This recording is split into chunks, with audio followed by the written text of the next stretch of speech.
Welcome back to Montana this morning. The time now is 6:47, and just take a look at our view from our Stockman Bank weather cam. It just screams smoky and warm. 76 degrees to get your day started. When I left my house, get this, it was 89 degrees. I like giving you these updates because I want you to be just maybe a little miserable with me too.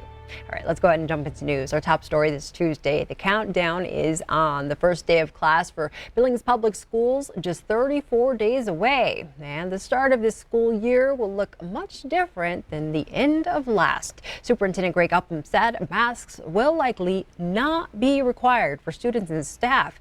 The decision was made by trustees to give the superintendent discretion on the mask policy.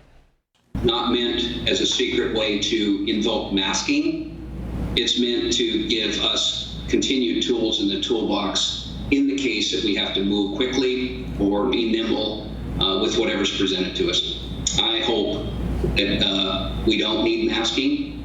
I hope that we walk into the year as normal as possible. And the one thing I hope for is that everyone is safe, all of our students and staff.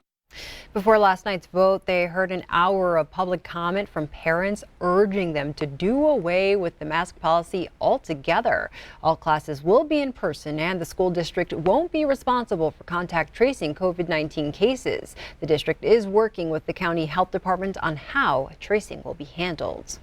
This latest mask decision for the Billings School District comes as a major pediatrics association issues new guidance on whether kids should wear masks when school starts back up. CBS's Ian Lee reports. Time is running out for children 12 and older to get vaccinated and be fully protected against COVID-19 by the time school begins. You need to have your first dose, and then your second dose is 21 days later. And then generally what's considered fully vaccinated is 2 weeks past that. Dr. Sean O'Leary of Children's Hospital Colorado says younger children should wear a mask. This Delta variant, it is much more contagious than what we saw circulating last fall. New guidance from the American Academy of Pediatrics recommends that masks be worn in schools by everyone 2 years of age or older, even if fully vaccinated. COVID is not gone. COVID is here, and COVID is going to stay with us for a long period of time. Health experts point out that fully vaccinated people, even those who get breakthrough COVID cases,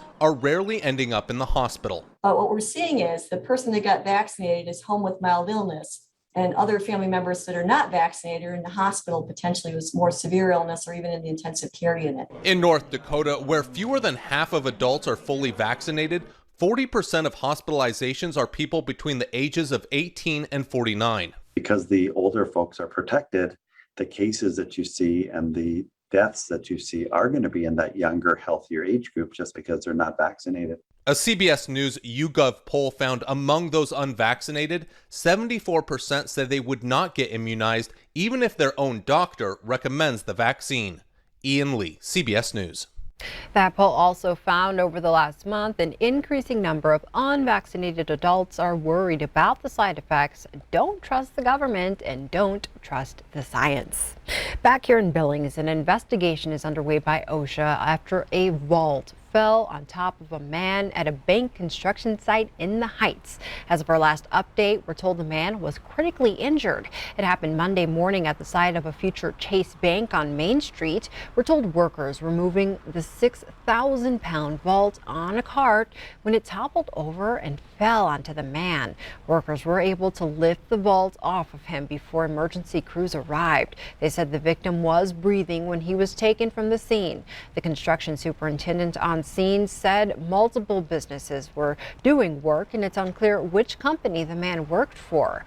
Chase Bank sent Q2 a statement saying, "We're incredibly saddened to learn about the tragic accident that took place during construction at our Billings Heights branch. Our hearts go out to the victim and his family, and we continue to work closely with local authorities." In other news, after 54 years, a hero is home. Wyoming Airman Lieutenant Ray Krogman arrived in Worland Monday afternoon following a journey from the Billings Airport. As Q2's Russ Riesinger reports, people were there to greet him and honor him in every community along the way. It was a day that the family of Lieutenant Ray Krogman had long been waiting for. Thank God he's coming home now. It was also a day they feared might never happen. As Lieutenant Krogman's flag-draped coffin was unloaded off the plane, it ended a journey that began more than a half-century ago. Kelly Krogman Steindorf was just 6 years old when her uncle was killed. Grandma never gave up hope. She passed in 90, but you know, they looked for him for a long time, and they had ideas and whatnot, but it was every time we got a report, it was, you know, no news. So when that came, it was just truly a blessing. After an honor guard ceremony at the airport, Lieutenant Krogman began the trip back to his hometown of Worland, where he'd been president of his high school class, an athlete, and an Eagle Scout.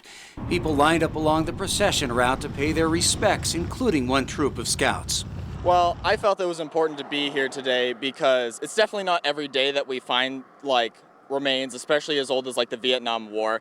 And a lot of times, especially with Vietnam veterans, they did not get the respect they deserved when they came back. Well, just to welcome a fallen brother home. You know, it's been, well, since 1967 when he went down, and it's a long time to be out there, no one around to support you and stuff. So it's really great to see that they found him and they're bringing him home. Lieutenant Krogman's remains were discovered at the crash site in 2019 by a scientific recovery expert and finally identified last year, bringing some closure to his family and a return home for an American hero.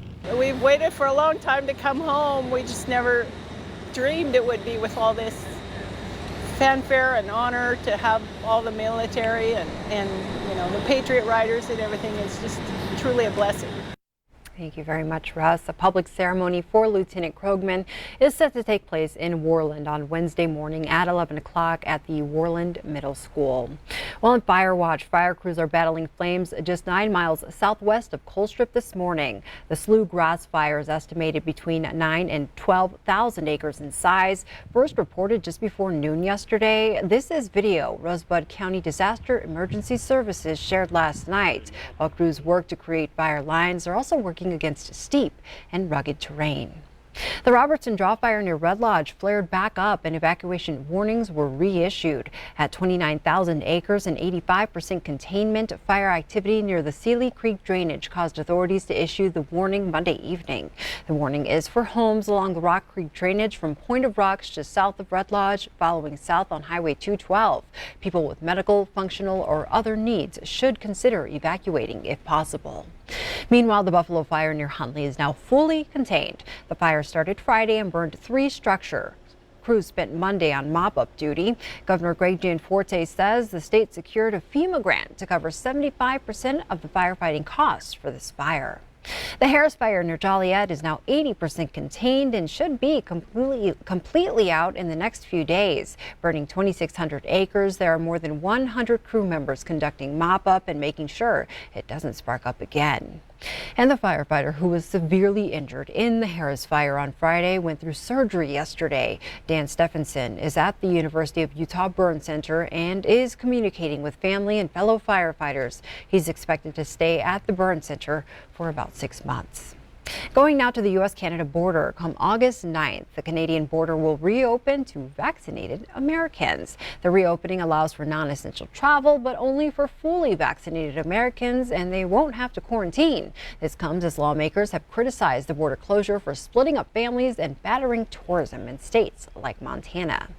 And wrapping up our news this Tuesday, the world's richest man is slated to leave the planet this morning. Amazon founder Jeff Bezos will ride an unpiloted rocket to the edge of space along with his brother and 2 others. They're scheduled to blast off from a launch pad in West Texas and will be joining CBS's special coverage of the launch right after Montana this morning. Well, there you have it. After what feels like years and years, I'm sure they've been working to this big buildup, Miller. Right to this it's moment. finally going to happen. Yep. Well, best of luck to them on that. And it's on the anniversary. Yeah. It's on Moon Day, 1969, way on back when we went to the moon. How about that? Yeah.